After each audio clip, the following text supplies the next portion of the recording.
Welcome back. You're watching live from Paris on France 24, and it's time for Media Watch France with our very own James Credence. Good evening, James. Good evening, Laura. Happy Friday. To you too. Now, Mega Upload is the website everybody's talking about today. It's been shut down. Yes. Its rather wealthy founder has been arrested.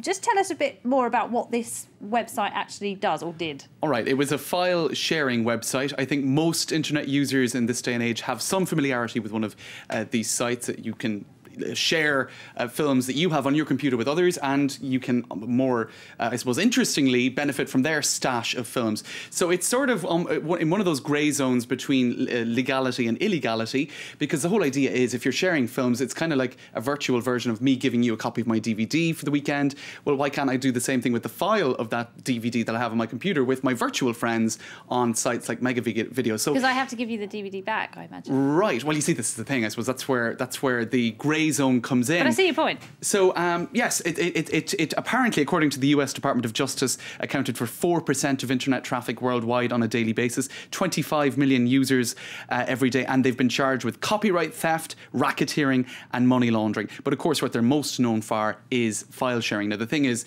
they did have facilities which allowed users to pay for faster downloading, and that means that you're not just sharing files on a free basis. It's starting to become an economic transaction, which definitely puts them into the more or less illegal camp that, you know, then it becomes racketeering and all of that. But I suppose what everybody is thinking about at the moment is those bills going through the US House of Representatives and the Senate, SOPA, the so-called SOPA and PIPA bills, which have now been stalled, really. SOPA is going to be redrafted, and PIPA is due to, the voting on that has been pushed back. So you can't really talk about Mega Upload without talking about the legislation that has created such controversy in the US in the last week or so, to legislate for piracy online. It's certainly the issue of the day, isn't it, in the United States and elsewhere. Well, some are saying now that something of a cyber war is underway because first this week, let's do a quick roundup. We have Wikipedia go down for 24 hours, which infuriated a lot of people, including myself. Then we also had this arrest today, and then the hackers, they're called Anonymous, aren't they? They had a go back at the US government. What happened? That's right. Let's have a look online, and indeed a lot of the websites are saying, but with Mega Upload and with the backlash from Anonymous and other hacker groups, what we're now seeing is a cyber war, which is la cyberguerre a commencé, as Numerama said. And here on Storyful, they've been talking as well prominently a lot today about hackers targeting the US Department of Justice and Universal Music. So I suppose what you could say is, on one hand, you've got the proponents of law and order. You've got the US Department of Justice. You've got even Nicolas Sarkozy came out with a press release overnight saying, yes, it's great that, you know, that Mega Video was taken down. You've got the New Zealand authorities supporting the US and all this. So you've got law and order on one side saying we need to regulate the internet, we need to get them to pay, etc., etc.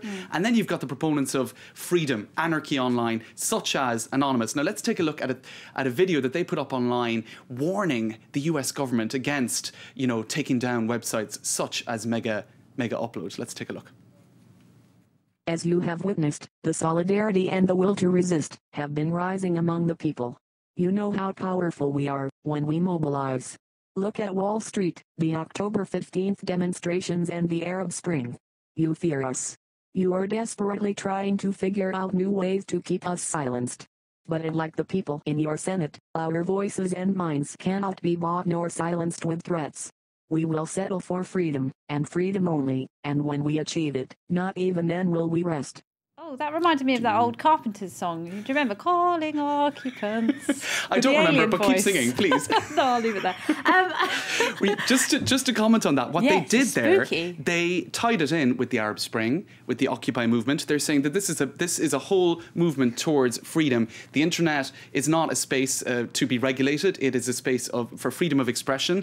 You know, this whole fight for liberty and democracy around the world, you know, this fight against regulating file sharing online is a part of that for Anonymous. So they are very much tying it in with other struggles around the world to which the internet has been associated. But other people see them as troublemakers and vandals because they do quite a lot of damage to people's websites, don't and they? As a lot of people have said, who elects Anonymous? You know, they're completely unelected. They're the self-appointed representatives of the people, of the masses online. So, yeah. let's leave that aside. Right. We are running out of time. We always like to talk about celebrities here on Media Watch, especially when they're engaging in undignified behaviour. What has been happening now? Well, let's have a look at this headline. I like the headline first. Elton and hubby trash Madge. That was in the New York Post. Madonna. In the last. Now, what happened was. Elton John and Madonna were up for the best song Gong at the Golden Globes. Now Madonna got it, and David Furnish, who is Elton John's life partner, was very, very unimpressed. So what did he do? He went on Facebook and he just unleashed a tirade against Madonna. Tempest in a teapot. Well, this is him coming back and actually kind of being a bit contrite. But I'll tell you what he said. What did he say? It created a look. Madonna, best song. F off, he wrote on his Facebook shortly after the announcement. Madonna winning Best Original Song truly shows how these awards have nothing to do with merit. Her acceptance speech was embarrassing in its narcissism. Right? So then it became a massive row, and Madonna replied, and now he's sort of he's retracted that, and he said, look, I'm very sorry, Madonna's a wonderful artist, and we're storming a teacup. But you see, it's another case of celebrities washing their dirty linen in public. On the internet, don't do it. They're continuing to do it all the time. It's very amusing. Don't write those status updates when you're in an emotional state. Right, exactly. All right, brilliant stuff. James Keenan, many thanks indeed. A great weekend to you. All right, if you haven't had enough of internet stuff, don't go away, because now it's web news. And among the elements in tonight's programme, we've got online testimonies from some of the survivors from the Costa Concordia disaster telling about their terrifying ordeals. Take a look.